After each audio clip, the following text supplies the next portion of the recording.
Hello, magandang tanghali everyone. Nagluto po tayo ngayon ng tinolang manok. Pero modern style na kasi alam nyo yung lumang tinola or classic na tinola talaga everyone ay malunggay at papaya at dahon ng sili yung sahog. Hindi cabbage at sayote. Pero since wala tayo nun, ito na lang muna ang ating ginamit. O diba ang ingay ng ating butanding kasi nakiki-voice over din siya. So ayun everyone, inuna muna nating igisa yung bawang sibuyas at luya. Tapos kasama yung tanglad. And then, after nyan ay manok. Tapos, nilagyan natin yung siling mahaba. Tapos, gisa-gisa muna bago natin nilagyan ng water. At inantay kumulo. Pagkulo ng tubig, ay nilagyan na natin yung sayote. Tapos, sinakpan hanggang kumulo ulit. Tapos, after nyan, nilagyan na natin yung kanyang cabbage.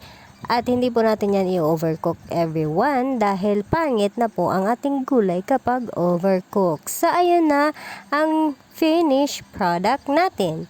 Ang tinolang modern style na manoks. Let's have lunch! Thanks for watching!